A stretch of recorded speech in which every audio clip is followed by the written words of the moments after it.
North Korean cinema. Before I start talking about North Korean film, I think I need to explain the context of North Korea itself. There's really no simple way to sum up this country, but I will try. North Korea is under rule by the Kim family, starting with Kim Il-sung in 1948, then his son Kim Jong-il in 1993, and his son, who is now the current leader since 2012, Kim Jong-un. They view themselves as gods and use propaganda to have the people of North Korea believe this as well. They do not allow their people to leave the country or have access to the internet. North Korea is sometimes referred to as the Hermit Kingdom because of this. Most of their people are dying of hunger. When the Soviet collapsed in the 1990s, a famine killed between 600,000 and 1 million people. To this day, in some parts of North Korea, they eat bugs and tree bark to survive, according to Miss Lee, who risked her life by fleeing the country. Despite this, the leader forces the citizens to put on an act for the outsiders. They only ever let tourists see Pyongyang, the capital, which is where this false advertisement takes place. Although this was a very brief summary of North Korea, I think you can understand the absolutely absurd ideologies. So, in a place like this, where public executions are normal, people are starving, the leaders are gods, and no one can leave or access the internet, what does film look like? Well, that's an insane story too. Kim Jong-il loved filmmaking and even opened up a film studio in Pyongyang. He considered himself to be a great filmmaker, calling himself genius of the cinema.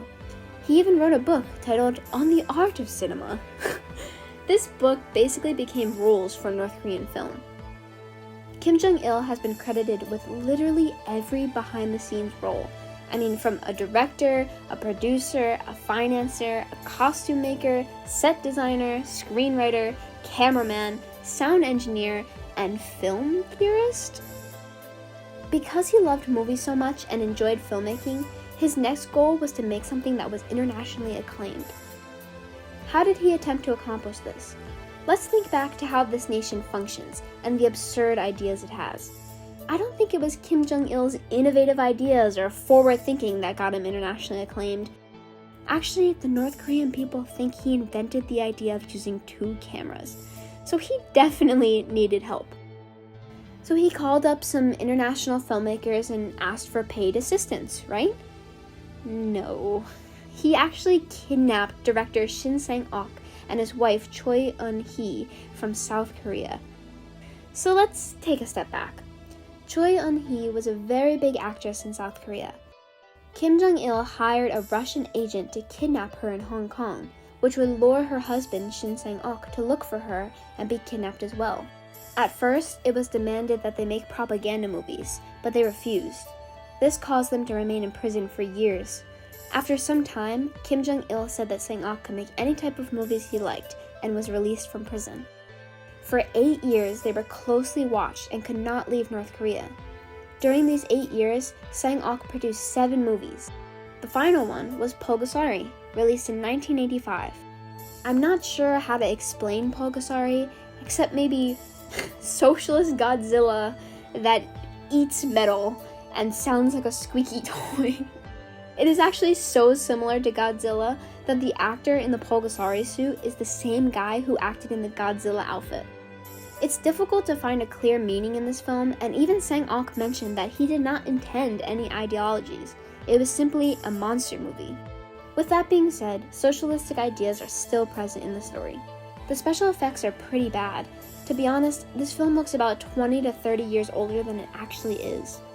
Polgasari was sold to Japan and released on VHS in the US. This was the most widely known North Korea film ever. By this time, Shin and Choi gained the trust of Kim Jong-il. They asked if they could go to Vienna's film festival. The dictator allowed this and for the first time left them with little to no supervision. This allowed the filmmakers to reach a United States embassy where they requested asylum under protection of the CIA. They were then taken to Los Angeles and continued their film careers there. Since then, Polgasari has been banned in North Korea, and Sang-ok's name was removed from the credits. I had to watch this film on YouTube at 240p because it was not available on Amazon Prime in my area. I think the quality was scarier than Polgasari himself. I'm happy to see that Kim Jong-il appreciates film. But I'd love to see that appreciation for, I don't know, human lives instead. There is really no place like North Korea, and there are no films like the ones produced there either. Oh wait, except for Godzilla.